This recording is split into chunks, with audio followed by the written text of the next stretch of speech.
ಪ್ರಿಯ ಸ್ನೇಹಿತರೆ, ಭಗವದ್ಗೀತಾ ತರಗತಿಗೆ ಸ್ವಾಗತ. ನಾನು ಗಣಪತಿ ಹೆಗಡೆ, ಸಂಸ್ಕೃತ ಅಧ್ಯಾಪಕ. ಇವತ್ತು ನಾನು 12ನೇ ಅಧ್ಯಾಯದ ಕೊನೆಯ ಶ್ಲೋಕ 20ನೇ ಶ್ಲೋಕವನ್ನ ಬೋಧಿಸಲಿದ್ದೇನೆ. ಓಂ ಶ್ರೀ ಪರಮಾತ್ಮನೇ ನಮಃ. ಶ್ರೀಮದ್ಭಗವದ್ಗೀತಾ ಅಥ ದ್ವಾದಶೋऽಧ್ಯಾಯಃ ಭಕ್ತಿಯೋಗಃ. ಯೇ ತು ಧರ್ಮ್ಯಾಮೃತಮಿದಂ ಯಥೋಕ್ತಂ ಪರ್ಯುಪಾಸತೆ ಶ್ರದ್ಧಧಾನಾ ಮತ್ಪರಮಾ ಭಕ್ತಾಃ ತೇ ಅತೀವ ಮೇ ಪ್ರಿಯಾಃ. ಯೇ ತು ಧರ್ಮ್ಯಾಮೃತಮಿದಂ ಯಥೋಕ್ತಂ ಪರ್ಯುಪಾಸತೆ ಶ್ರದ್ಧಧಾನಾ ಮತ್ಪರಮಾ ಭಕ್ತಾಃ ತೇ ಅತೀವ ಮೇ ಪ್ರಿಯಾಃ.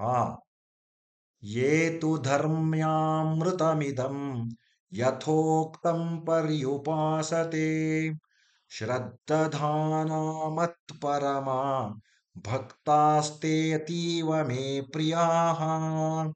ಯೇ ತು ಧರ್ಮ್ಯಾಮೃತಮಿದಂ ಯಥೋಕ್ತಂ ಪರ್ಯುಪಾಸತೆ ಶ್ರದ್ಧಧಾನಾ ಮತ್ಪರಮಾ ಭಕ್ತಾಸ್ತೆ ಅತೀವ ಮೇ ಪ್ರಿಯಾಃ.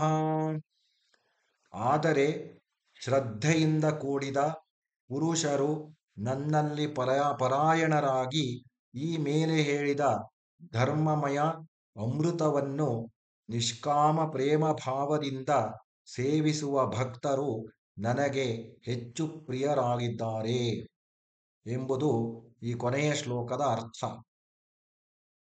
ಓಂ ತತ್ಸದಿತಿ ಶ್ರೀಮದ್ಭಗವದ್ಗೀತಾಸು ಉಪನಿಷತ್ಸು ಬ್ರಹ್ಮವಿದ್ಯಾಯಾಂ ಯೋಗಶಾಸ್ತ್ರೇ ಶ್ರೀಕೃಷ್ಣಾರ್ಜುನ ಸಂವಾದೆ ಭಕ್ತಿಯೋಗೋ ನಾಮ ದ್ವಾದಶೋऽಧ್ಯಾಯಃ. Now I will tell English meaning. ಯೇ ತು ಧರ್ಮ್ಯಾಮೃತಮಿದಂ ಯಥೋಕ್ತಂ ಪರ್ಯುಪಾಸತೆ ಶ್ರದ್ಧಧಾನಾ ಮತ್ಪರಮಾ ಭಕ್ತಾಃ ತೇ ಅತೀವ ಮೇ ಪ್ರಿಯಾಃ. ಯೇ ತು ಧರ್ಮ್ಯಾಮೃತಮಿದಂ ಯಥೋಕ್ತಂ ಪರ್ಯುಪಾಸತೆ ಶ್ರದ್ಧಧಾನಾ ಮತ್ಪರಮಾ ಭಕ್ತಾಃ ತೇ ಅತೀವ ಮೇ ಪ್ರಿಯಾಃ. ಯೇ ತು ಧರ್ಮ್ಯಾಮೃತಮಿದಂ ಯಥೋಕ್ತಂ ಪರ್ಯುಪಾಸತೆ ಶ್ರದ್ಧಧಾನಾ ಮತ್ಪರಮಾ ಭಕ್ತಾಸ್ತೆ ಅತೀವ ಮೇ ಪ್ರಿಯಾಃ. ಯೇ ತು ಧರ್ಮ್ಯಾಮೃತಮಿದಂ ಯಥೋಕ್ತಂ ಪರ್ಯುಪಾಸತೆ ಶ್ರದ್ಧಧಾನಾ ಮತ್ಪರಮಾ ಭಕ್ತಾಸ್ತೆ ಅತೀವ May ಪ್ರಿಯಾಃ. Those devotees, however, who partake in a disinterested way of this nectar of pious wisdom set forth above, endowed with faith and solely devoted to me, they are extremely dear to me. This is the meaning of 20th shloka, last shloka.